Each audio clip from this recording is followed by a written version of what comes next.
आज इडल्या मी केल्यात.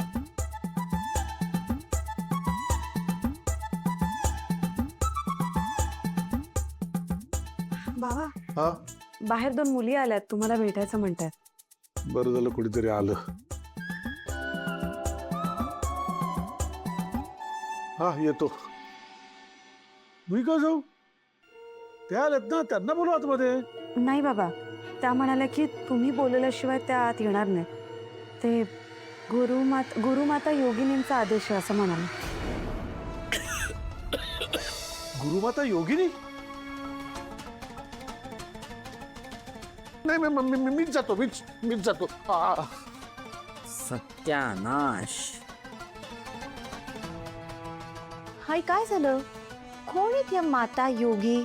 माता योगी नाही, गुरु माता योगिनी. कळलंच आता. अरे परत एकदा सॉरी, तुम्हाला माझी वाट बघावी लागली. हरकत नाही. जयश्री, बघितलंस का कोण आलंय ते आपल्याकडे? ये. तुम्हाला अंग नाही, आम्ही इथे पाडी सुद्धा घेणार नाही. आम्ही फक्त गुरुमातांचा निरोप घेऊन आलोय. गुरुमाता कार्यक्रमासाठी मुंबईत आल्या आहेत. त्यांचा इथे येण्याचा सुद्धा विचार आहे.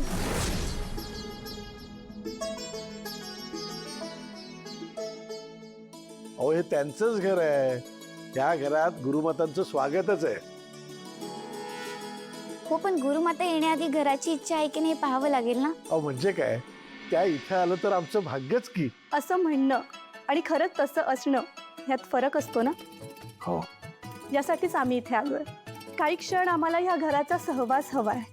घरात सकारात्मकता आहे की नाही याची पडताळणी करावी लागेल. म्हणजे काय करायला लागेल? काहीच नाही, फक्त काही क्षणाची शांतता. ए, चला सगळ्यांनी आत चला, त्यांना शांतता घे. कोणी कुठेच जायची गरज नाही.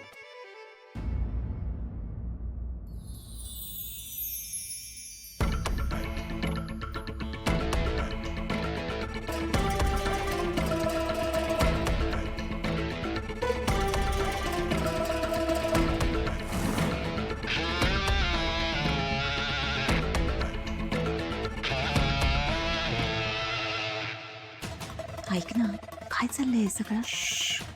ही पण मेडिटेशन का करते त्या?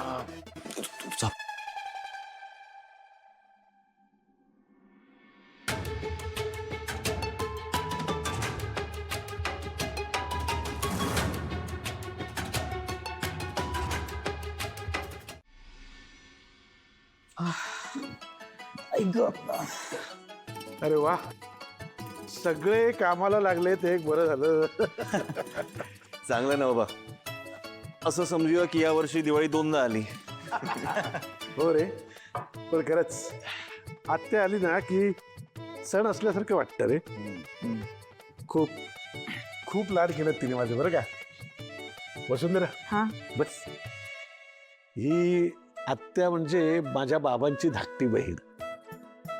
अध्यात्माची पहिल्यापासून आवड. खूप वाचन केलंय बरं का तिनं.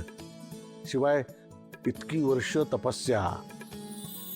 हा, काही काही गोष्टी आहेत फार कडक शिस्तीचे. म्हणजे जराही चुका, बेशिस्तपणा किंवा अस्वच्छता अजिबात चालत नाही तिला. माणसाला अशी धारेवर धरते ती. पण मनाने खूप चांगली आहे. आता ती आपणहून म्हणाली की मी येते, तर आपण नाही कसं म्हणणार, नाही का? खरंय बाबा. आणि त्या इतक्या मोठ्या आध्यात्मिक गुरु आहेत. नाही म्हणायचं तरी कशाला आपण. आणि त्या आपल्याकडे येत आहेत हे आपलंच भाग्य समजायला हवं आपण. हा, शिवाय सगळं त्यांच्या मनासारखं घडलं तर आपल्याला आशीर्वादच देतील. काय हो? हो, आणि सध्या आपल्या घराला आशीर्वादाची गरज आहे. आणि मला खात्री आहे सगळं छान होईल. शिवाय आपण सगळ्यांनी मिळून एकत्र घर स्वच्छ केलं तर स्वच्छताही पटकन होईल ना. आणि लकीली मलाही वर्कलोड कमी आहे सध्या. So yes. आणि मी पण आहेच की. मला तर डबल काम करावं लागणार आहे. का? अवनी नाही आहे ना, तिच्या वाट्याचं काम कोण करणार? भास्कर, आपण एक काम करूया, बाहेरचं अंगण आपण साफ करूया. हो हो बाबा, तुम्ही बाहेरचं सगळं बघा, आम्ही आतलं साफ करून घेते. डन. चला चला चला, कामाला लागा. एक एक त्या तनयाला मदतीला घ्या बरं का. हा चला चला लागा कामाला लागा. चला चल चल चल चल चल.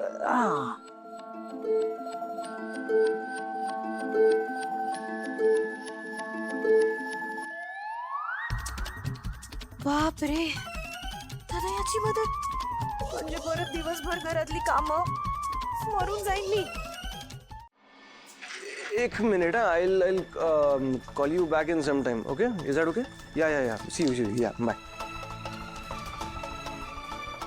काय करतेस तू हे? बाबा मी सटकतीये. मी चाललीये माझ्या मम्माकडे. त्या कोणत्या गुरुमाता आहेत ना, त्या गेल्या की तुम्हाला सांग, मग मी परत येईन. काय काय सिरियस? अगं मला तुला वेळ देता यावा, घरी वेळ देता यावा म्हणून मी सगळ्या महत्वाच्या मीटिंग्स पोस्टपोन केल्या आणि तू निघून चालली आहेस. नाही नाही बाबा, मी नाही करणार कामं बिमं. ठीक आहे, फाईन, जा तू. पण मग इथे फक्त वसुंधरा वहिनीच असेल. राहू दे ना, करू दे तिला एकटीलाच काम.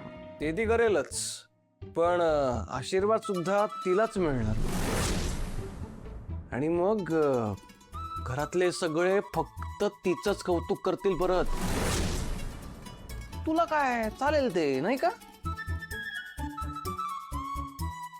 ओके फाईन, नाही जात मी मम्माकडे. हसतोय काय? तर हॅपी ना?